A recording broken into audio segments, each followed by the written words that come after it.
এবারে সরিয়ে দেওয়া হলো ফ্রেজারগঞ্জ কোস্টাল থানার ওসি ঋদ্ধি সরকারকে। তার জায়গায় নিয়ে আসা হলো ত্রিদীপ সাহাকে। কিছুদিন আগেই এই ঋদ্ধি সরকারের বিরুদ্ধে হাইকোর্টে মামলা দায়ের হয়। তার বিরুদ্ধে বেশ কিছু অভিযোগও ওঠে। আর এরপরই সুন্দরবন পুলিশ জেলার পক্ষ থেকে ফ্রেজারগঞ্জ কোস্টাল থানার ওসি ঋদ্ধি সরকারকে কাকদ্বীপ এএসআই পদে বদলি করা হলো। অন্যদিকে ফ্রেজারগঞ্জ কোস্টাল থানার ওসি হিসেবে নিয়ে আসা হলো ত্রিদীপ সাহাকে। কথা বলে নেব, অরিজিৎ রয়েছেন আমার সঙ্গে। অরিজিৎ, ফ্রেজারগঞ্জ কোস্টাল থানার ওসি কে বদলি করা হয়েছে, কি তথ্য রয়েছে এই মুহূর্তে?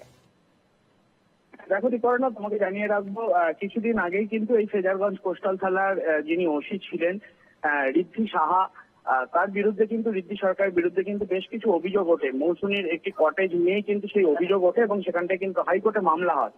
এবং তারপরেই কিন্তু একেবারে সুন্দরবন পুলিশ জেলার পক্ষ থেকে যেমনটা দেখা গেল যে ঋদ্ধি সরকারকে ফ্রেজারগঞ্জ কোস্টাল থানার ওসি পদ থেকে সরিয়ে কাকদ্বীপের এএসআই পদে বদলি করা হলো এবং অন্যদিকে ত্রিদীপ সাহাকে নতুন করে ফ্রেজারগঞ্জ কোস্টাল থানার ওসি পদে নিয়ে আসা হলো।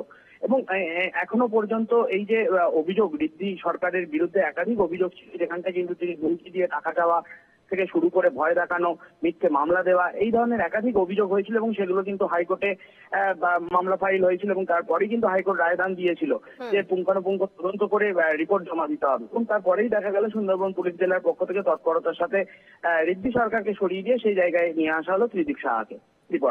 ধন্যবাদ অরিজিৎ।